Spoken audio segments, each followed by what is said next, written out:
Good morning, my dear students. Beta, today we are going to start new chapter number 20.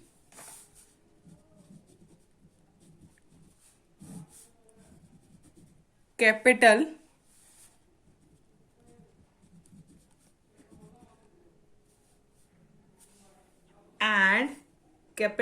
and revenue. Okay, chapter 20, capital and revenue. Okay,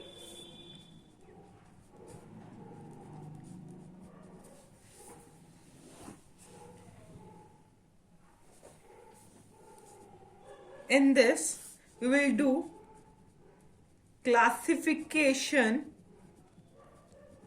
of expenditure and classification of receipt.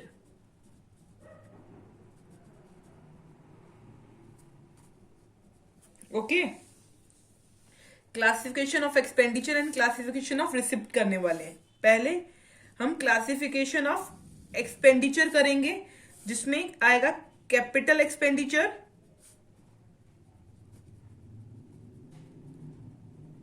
And revenue expenditure.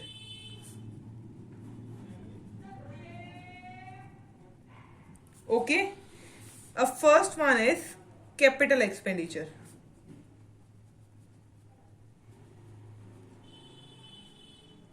First पढ़ेंगे हम capital expenditure. Okay, अब मैं आपको बताने वाली हूं capital expenditure क्या होता है. जो एक्सपेंडिचर बचा हम करते हैं एक्वायर करने में फिक्स एसेट, उसको बोलते हैं capital expenditure. Okay, any expenditure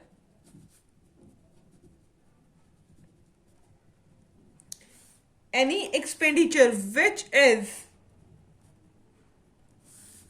incurred in acquiring or increasing the value of fixed asset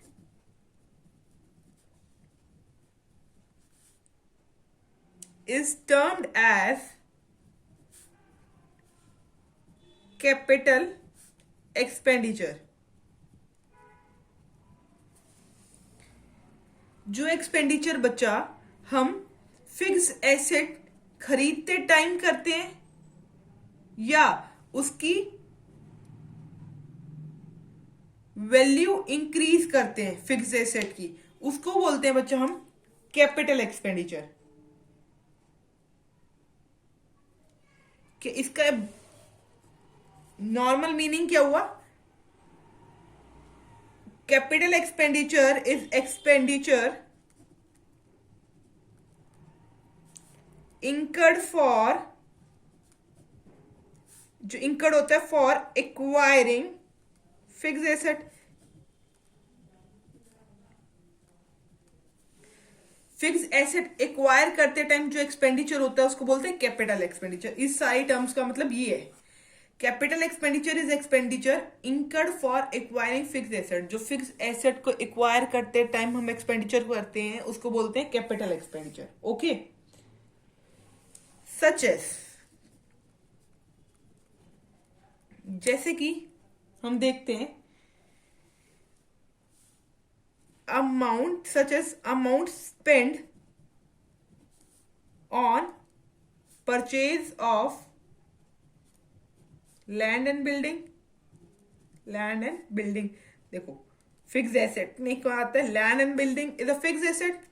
तो जो अमाउंट हम स्पेंड कर रहे हैं on purchase of land and building is called as capital expenditure. Okay, अब जैसे furniture is also an fix asset, तो जो अमाउंट हम स्पेंड करेंगे on purchase of furniture is called capital expenditure. Clear बच्चा? These are the example of capital expenditure.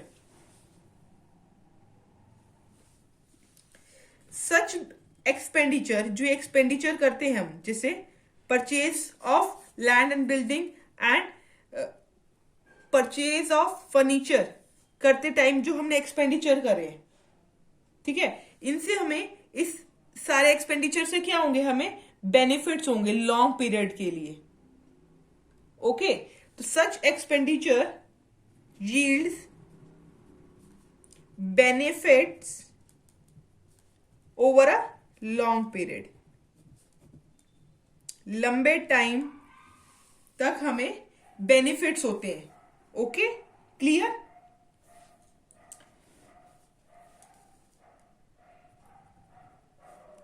It is non recurring in nature.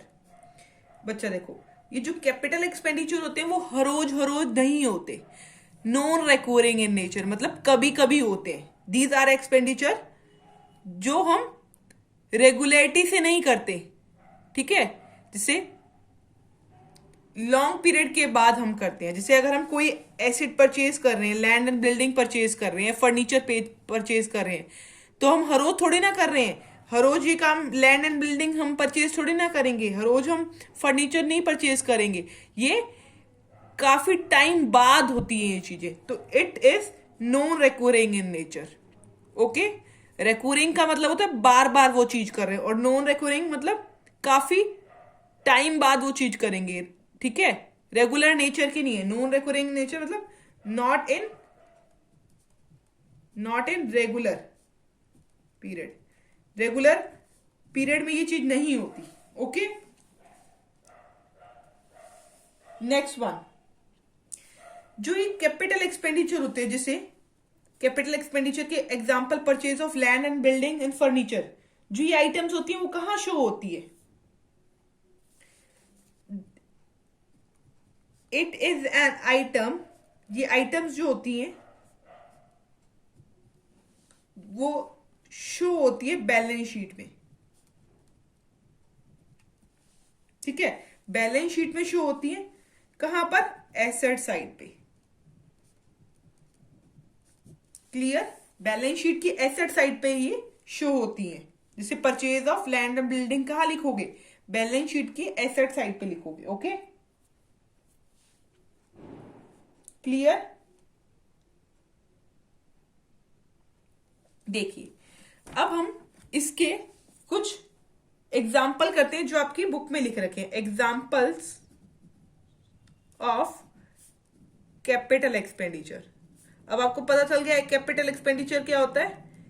Expenditure which is done या incurred for acquiring fix asset. Fix asset acquire करने में जो हमें expenditure हुए. Okay, now first example is expenditure which results in the acquisition of a fixed asset, such as land and building, land, building, plant, motor vehicle, इस car अगर purchase कर रहे हैं, बाइक परचेज कर रहे हैं, इसे ये ट्रेडमार्क परचेज कर रहे हैं, etcetera. Expenditure which results in acquisition of fixed asset. जैसे अगर हम लैंड, बिल्डिंग, प्लांट, मशीनरी या मोटर व्हीकल, या मशीनरी भी बोल सकते हो, इसमें मशीनरी भी लिख सकते हो यहां पर, ये सब परचेज करते हो, जो एक्सपेंडिचर कर रहे हैं उसको बोलते हैं कैपिटल एक्सपेंडिचर. ओके, सच एसेट, यहां पर कौन सी एसेट की नेम लिखी हुई है? जो लॉन्ग पीरियड के लिए यूज होती है. Such asset would be used in the business, जो एसेट जो होंगी वो बिजनेस में यूज होंगी for a number of year. ये वो एसेट नहीं होंगी जो 1 साल बाद या 2 साल बाद खराब हो जाएंगी, लॉन्ग पीरियड के लिए यूज होंगी। Such asset would be use in business for a number of years, काफी टाइम तक यूज होंगी बिजनेस में ये एसेट्स। क्लियर बच्चा? Next thing, expenditure incurred on the purchase of second hand goods। अगर हमने सेकेंड हैंड गुड्स परचेज करी है, sorry, purchase of second hand assets, okay, कुछ हमने एक्सपेंडिचर करा है किस पे? On purchase of second hand asset. अगर हमने सेकेंड हैंड एसेट परचेज करी है तो वो भी कैपिटल एक्सपेंडिचर में आते हैं, okay. And on putting such asset into working condition.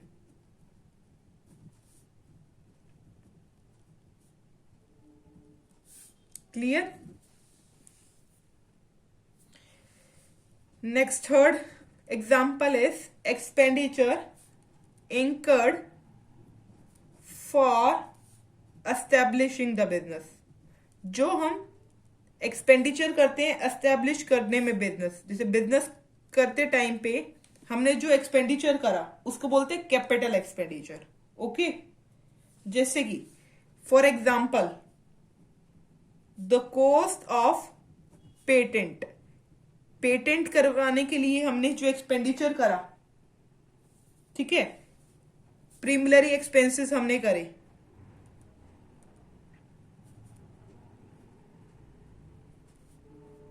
Goodwill, ये क्या है? ये कैपिटल एक्सपेंडिचर है। ये सारे खर्चे कब हुए थे? बिजनेस को एस्टेब्लिश करते टाइम ये सारे खर्चे हुए थे, तो इसको बोलेंगे capital expenditure, okay.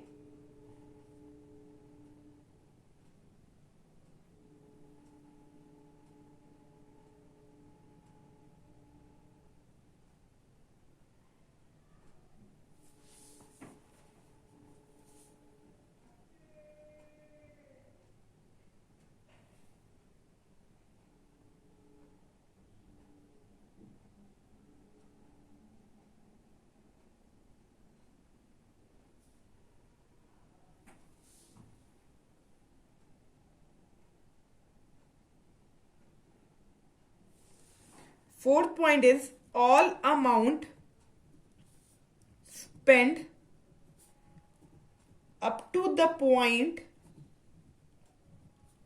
an asset is put to use is treated as capital expenditure।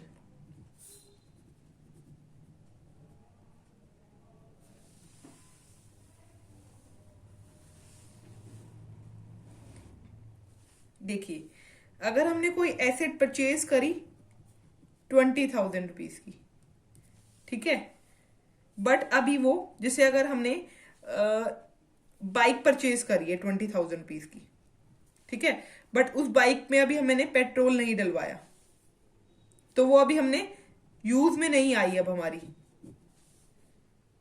ठीक है, अभी बाइक परचेज करी, वो उसमें पेट्रोल नहीं डलवाया, तो यूज में नहीं आई अभी वो, ठीक है। अब पेट्रोल डलवाया जैसे मैंने 1,000 रुपीज का, तो इसको ऐड करके ये यूज में आएगी।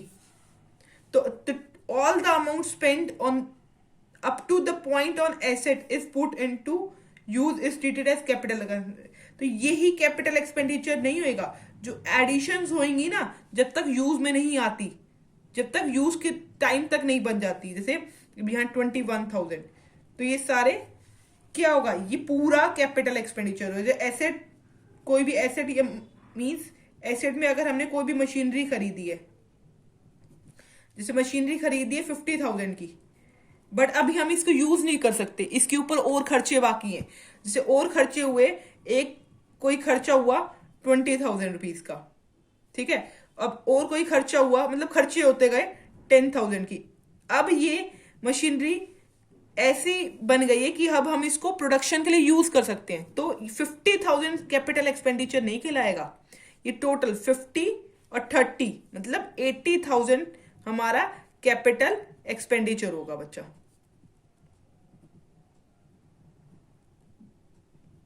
जब तक वो एसेट यूज में आ जाए, एसेट यूज में कब आई है, ये 10,000 के खर्चे के बाद,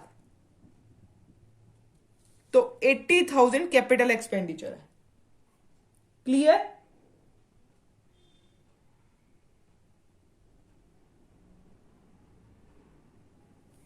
जैसे कि इसमें प्लांट एंड मशीनरी में हम कार्ट्रेज पे करा, कुछ और कॉस्ट पर, सारी कॉस्ट को मिलाने के बाद हमारी ये सारा कैपिटल एक्सपेंडिचर होगा, ठीक है। अब हमने ये टॉपिक क्या पढ़ा है, कैपिटल एक्सपेंडिचर। मैंने आपको बताया था हम क्या पढ़ने वाले हैं, classification of expenditure. Classification of expenditure में हम कैपिटल एक्सपेंडिचर पढ़ चुके हैं, अब हम रेवेन्यू एक्सपेंडिचर पे जा रहे हैं। Let's start. This one is revenue expenditure. अब हम क्या पढ़ने वाले, रेवेन्यू एक्सपेंडिचर, ठीक है। अब बच्चा रेवेन्यू एक्सपेंडिचर क्या होता है, देखो ये भी एक एक्सपेंडिचर है, बट ये रेवेन्यू एक्सपेंडिचर है। इट इज इंकर्ड, ये कब इंकर्ड होता है, it is incurred for the maintenance of fixed asset. It is incurred for the maintenance of fixed asset. Okay.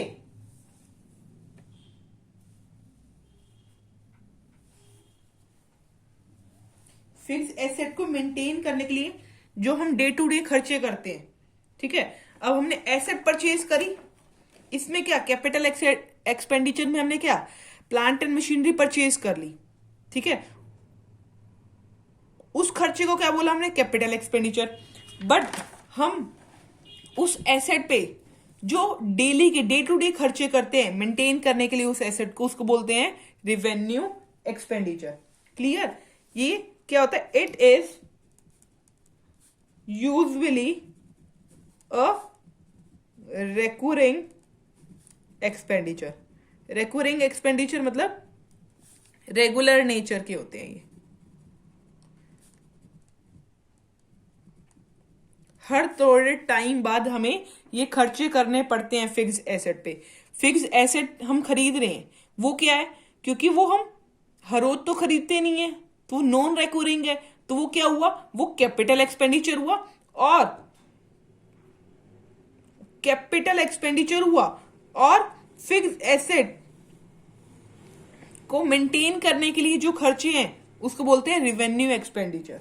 Okay.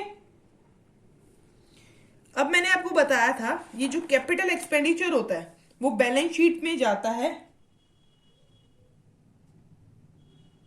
Asset side पे। अब ये वाली आइटम कहां शो होगी, it is an item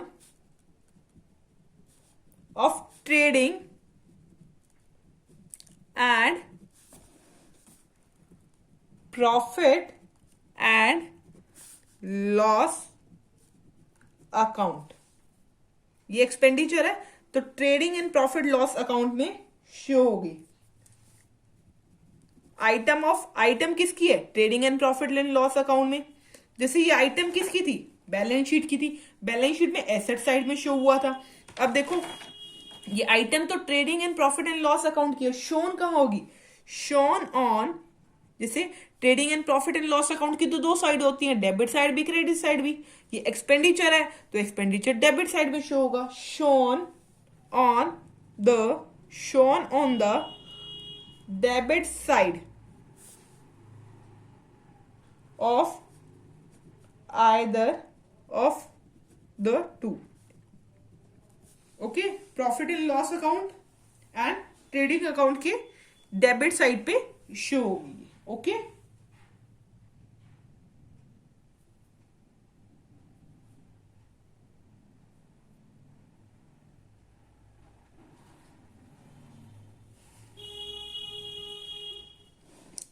clear? Its benefits, इसके benefits कब होते हैं? Its benefit accrue only in 1 accounting year. उसी साल हमें इसका बेनिफिट मिलेगा कि अगर हमने कोई कैपिटल एक्सपेंडिचर करा है तो हमें बेनिफिट कितने काफी सालों तक मिलेगा इसका? नहीं, हमें उसी साल में तक बेनिफिट मिलेगा। जैसे अब कैपिटल एक्सपेंडिचर में क्या था, इसका जो बेनिफिट था yield benefit over a long period. हमें इस कैपिटल एक्सपेंडिचर जब हम करते थे, जैसे परचेज करे थे हमने कोई भी लैंड एंड बिल्डिंग का बेनिफिट हमें सालों साल तक मिलता रहा था। बट रिवेन्यू एक्सपेंडिचर का बेनिफिट जो होगा बच्चा हमें अकाउंटिंग ईयर में ही मिलेगा। Okay, clear? ठीक है, अब हम इसके एग्जाम्पल भी पढ़ लेते हैं।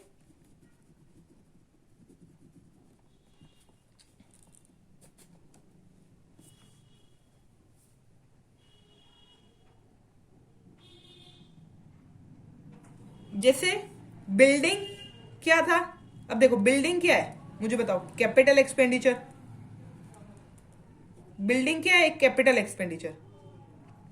ठीक है, अब हम अगर बिल्डिंग में हम व्हाइट वॉश करवा रहे हैं, व्हाइट वॉश ऑफ बिल्डिंग, ये क्या है? ये है बच्चा रिवेन्यू एक्सपेंडिचर, क्योंकि व्हाइट वॉश तो हम हर साल करवा सकते हैं, हर साल करवाएंगे। ठीक है, बट बिल्डिंग तो हमने एक बार परचेज करी है ना बच्चा। ओके, तो ये रेकरिंग नेचर का हुआ और ये नॉन रेकरिंग नेचर का। क्लियर? जैसे अब purchase of raw material for converting it into finished goods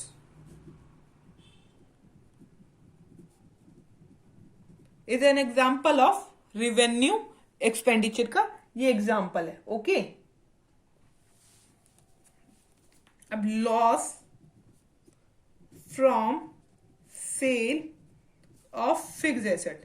अब फिक्स्ड एसेट क्या है आपको पता है? Capital expenditure. बट जो लॉस होगा from fixed asset is revenue expenditure. ठीक है, ओके। डेप्रिसिएशन, अभी आपने डेप्रिसिएशन का चैप्टर पढ़ा है ना, depreciation on fixed asset.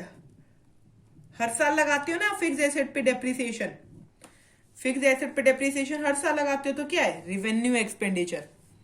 Okay, revenue expenditure में क्या आएगा? Loss on sale of fixed asset एक बार परचेज करी, उसके ऊपर जो लॉस आया वो रिवेन्यू एक्सपेंडिचर। डेप्रिसिएशन क्या है? एक revenue expenditure. Purchase of raw material is revenue expenditure. Okay, अब जैसे ऑफिस एक्सपेंस करते हो, ऑफिस में खर्चे करते हो, ये क्या है? ऑफिस के खर्चे क्या है? Revenue expenditure. अब manufacturing expenses,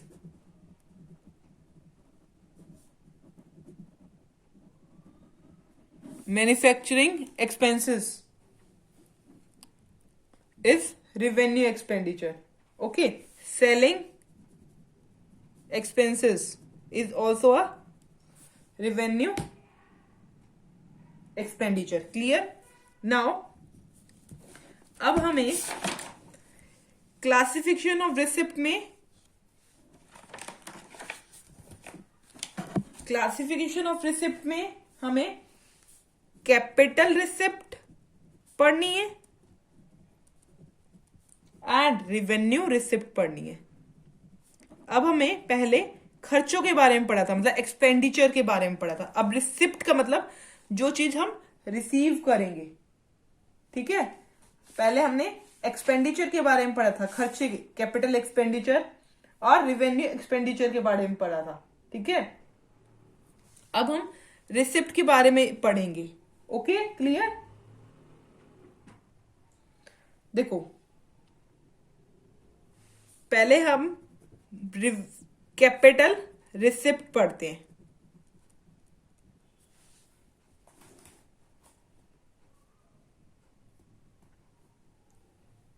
capital receipt is a receipt that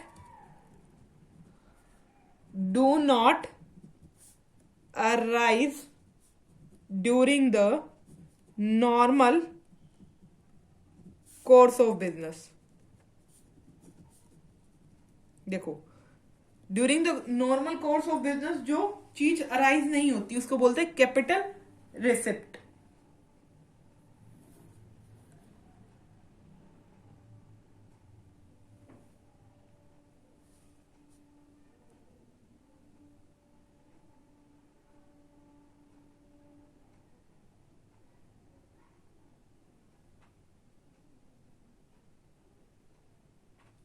जैसे इसका एग्जाम्पल देखो, आपको एग्जाम्पल समझ आएगा।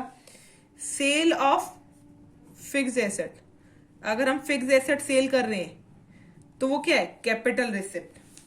नॉर्मल कोर्स ऑफ बिजनेस में तो हम सेल ऑफ नहीं करते, तो ये sale of fix asset is a capital receipt में आता है।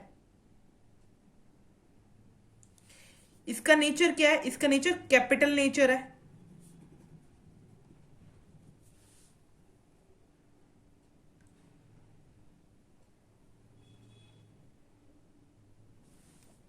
Non recurring in nature.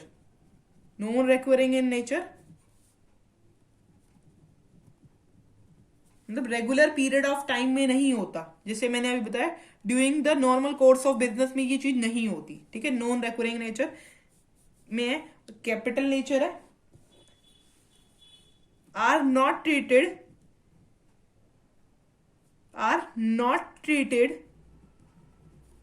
As item of income of business. ये इनकम नहीं है बिजनेस की। अब रिसिप्ट है, आप सोच रहे हो कि हम ये रिसीव तो कर रहे हैं। जैसे आप सेल ऑफ फिक्स एसेट से आपने पैसे तो रिसीव करे ना, हमने एसेट कोई बेची, ठीक है, सेल ऑफ करी, इससे पैसे मिले, तो ये कैपिटल रिसिप्ट है। But are not treated as a income of business. ये इनकम नहीं है बिजनेस की। Okay, clear?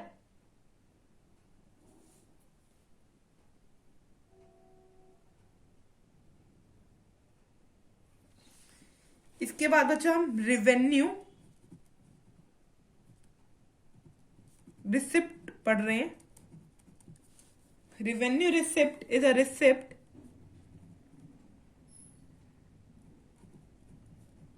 That arise during the normal course of business। During the normal course of business है तो मतलब रेकरिंग इन नेचर है। सीधा ही चला आपको, रेकरिंग इन नेचर। ये रेगुलर कोर्स ऑफ बिजनेस में होती रहती हैं चीजें। इसके एग्जाम्पल जैसे कि बच्चा मनी, एग्जाम्पल क्या है? एग्जाम्पल क्या है? Money obtained from sale of goods. हम गुड्स तो हर रोज बेचते हैं डेली। जैसे अब हमारा बिजनेस है गुड्स बेचने का, तो सेल ऑफ गुड्स कर रहे हैं, उससे जो मनी रिसीव कर रहे हैं, तो recurring in nature, regular nature की है। रेकरिंग इन नेचर मतलब रेगुलर नेचर का है। तो रेवेन्यू रिसिप्ट जो है वो रेगुलर नेचर का है। क्लियर? ये कैसी है? ये तो कैपिटल नेचर की थी ये, तो ये किस नेचर की है? Revenue nature, means regular. देखो, are not treated as item of income of business. ये इनकम ऑफ बिजनेस नहीं है, तो ये क्या है? Are treated as item of income of business.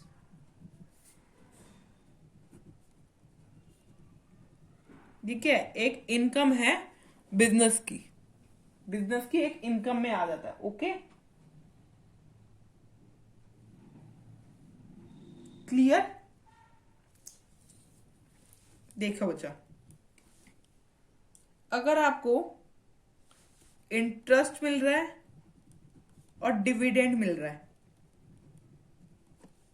Receive हो रहा है, मिल रहा है मतलब रिसीव्ड हो रहा है ऑन इन्वेस्टमेंट। अगर आपने कहीं इन्वेस्टमेंट कर रखी है तो आपको इंटरेस्ट और डिविडेंड मिल रहा है, मतलब ठीक है, हर मंथ मिलता होगा आपको इंटरेस्ट और डिविडेंड, तो ये क्या होगा, रेवेन्यू रिसिप्ट में आ जाएगा। ओके, अगर आपको कोई भी कमीशन या फीस रिसीव्ड हो रही है, किसके लिए, for services rendered, is a revenue receipt. Okay, आपको कैपिटल रिसिप्ट बचा और revenue receipt according to me clear हो गया होगा। Okay, so let us do question. हम आपकी बुक से अब क्वेश्चन करने वाले हैं। You should open page number 20.3। Will do illustration number 2। Illustration number हम 2 करने वाले हैं। फर्स्ट पॉइंट देखिए, फर्स्ट पॉइंट आपकी बुक का इलस्ट्रेशन नंबर 2 का ये कहता है 50,000 paid for the installation of a new machinery. इसमें आपको capital revenue and deferred revenue expenditure बताना है। ओके, एक आपको डेफर्ड रेवेन्यू एक्सपेंडिचर के बारे में भी पता होना चाहिए। Deferred revenue expenditure is expense which is incurred during one accounting year but benefit from the same are available wholly or in a part in a future period. Okay, देखो एक बार मैं आपको पीछे ही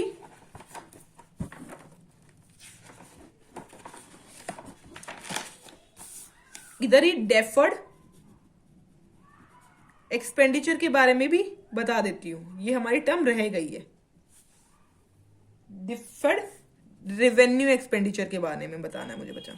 डिफर्ड रेवेन्यू एक्सपेंडिचर, जैसे example देखिए deferred revenue expenditure का, advertisement. Advertisement एक हमारा खर्चा है, एक्सपेंडिचर है, वो किस में आता है, डेफर्ड रेवेन्यू एक्सपेंडिचर में आता है। एडवर्टीजमेंट किस चीज की करते हैं हम, न्यू प्रोडक्ट की, तो किस में आता है ये, डेफर्ड रेवेन्यू एक्सपेंडिचर में। अगर हम एक्सपेंडिचर कर रहे हैं रिसर्च पे एंड डेवलपमेंट पे, तो ये किस में आता है, डेफर्ड रेवेन्यू एक्सपेंडिचर में आता है। ओके, डेफर्ड रेवेन्यू एक्सपेंडिचर में आता है। देखो, deferred revenue expenditure are the expenses incurred during one accounting year but benefit from the same available wholly or in part in the future period। ये देखो, इसका सिंपल मीनिंग है, आपने advertisement पे खर्चा करा इस अकाउंटिंग ईयर में, खर्चा करा, बट इस एडवर्टीजमेंट का जो बेनिफिट है आपको फ्यूचर पीरियड तक मिलता रहेगा। फ्यूचर पीरियड में भी मिलेगा। Okay, benefit from the same available wholly or in a part in future period also. Okay okay, हम कौन सी इलस्ट्रेशन नंबर 2 कर रहे थे, लेट्स डू। फर्स्ट पॉइंट कहा गया है, अपनी बुक ओपन कर लीजिए, फर्स्ट पॉइंट देखते हैं। 50,000 paid for installation of new machinery. इसमें आपको capital revenue and deferred revenue expenditure के बारे में बताना है। ठीक है,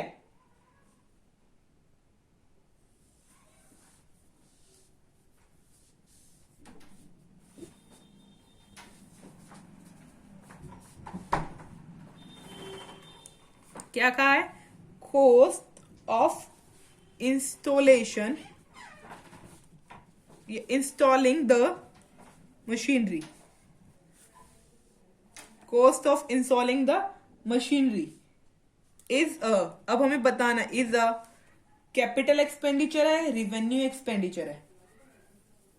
देखो अब आप जाइए पीछे, कैपिटल एक्सपेंडिचर में हमने पढ़ा था an expenditure which is incurred in inquiring or increasing the value of fixed asset.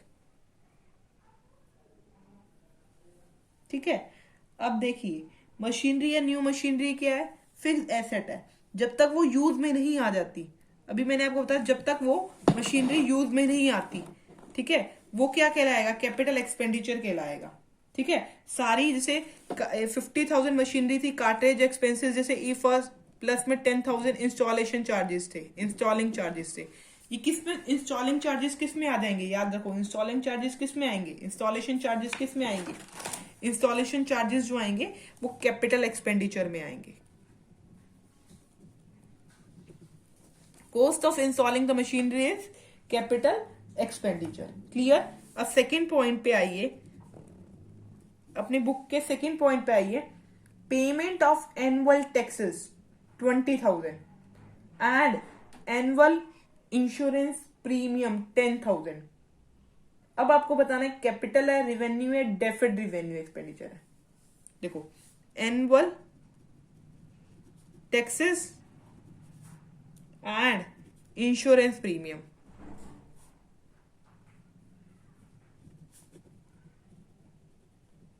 देखो taxes, annual taxes and insurance premium कि जो बेनिफिट है वो क्या होंगे? एग्जॉस्ट हो जाएंगे विद इन द 1 ईयर, एक ईयर में ही इसके बेनिफिट एग्जॉस्ट हो जाएंगे। तो आर ये क्या है? रिवेन्यू एक्सपेंडिचर है। ठीक है, क्योंकि मशीनरी के बेनिफिट्स लॉन्ग टाइम तक रहेंगे और इंस्टॉलेशन चार्जेस जो होंगे वो मशीनरी के अंदर ही आ जाती हैं। ठीक है, तो ये कैपिटल एक्सपेंडिचर है। अब ये रिवेन्यू एक्सपेंडिचर क्यों है? क्योंकि ये इंश्योरेंस प्रीमियम और एनुअल टैक्सेस के जो बेनिफिट्स है वो एक साल में ही खत्म हो जाएंगे। Clear? Next one, wages paid to worker. अगर हम वर्कर को कुछ वेजेस पे कर रहे हैं for converting raw material into finish goods, raw material को फिनिश गुड्स में कन्वर्ट कर रहे हैं, वो रॉ मटेरियल को फिनिश गुड्स में कन्वर्ट कर रहे हैं, तो ये बताइए ये कैपिटल एक्सपेंडिचर है, रिवेन्यू एक्सपेंडिचर? देखो नॉर्मल कोर्स ऑफ बिजनेस में ये काम तो होता ही रहता है। हम रेगुलर पीरियड पे हम वेजेस प्रोवाइड करते हैं ना, तो हर महीने हम वेजेस प्रोवाइड करते हैं ना, तो ये क्या होगा? ये रिवेन्यू एक्सपेंडिचर होगा। ये खर्चा हर महीने होता है। ठीक है, वेजेस पेड करी जाती है हर महीने, तो रिकरिंग नेचर का, तो रिवेन्यू एक्सपेंडिचर आया। Okay, next one, fourth point book में देखिए अपने, a sum of 40,000 were spend इन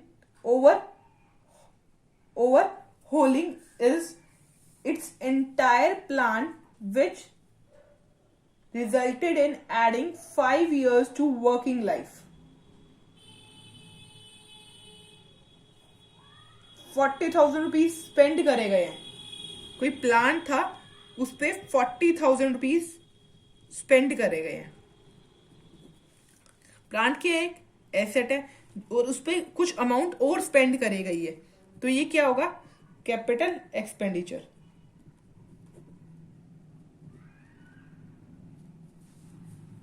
क्यों?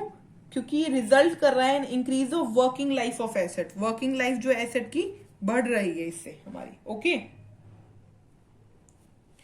अब next point is 10 lakh rupees spend on the construction of railway sliding.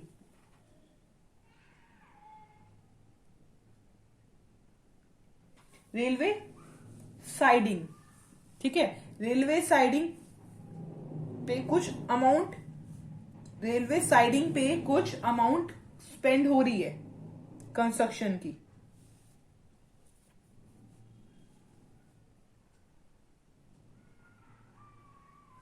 देखो रेलवे साइडिंग पे क्या है, रेलवे साइडिंग जो है एक एसेट है जो बहुत टाइम तक हमें बेनिफिट देने वाली, नंबर ऑफ ईयर, तो ये क्या है, capital expenditure.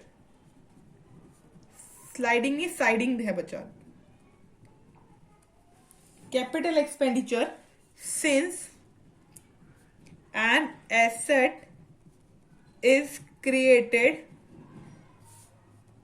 which will be used for the number of a year. Okay, this thing clear? इसके बाद आप अपनी बुक का क्वेश्चन नंबर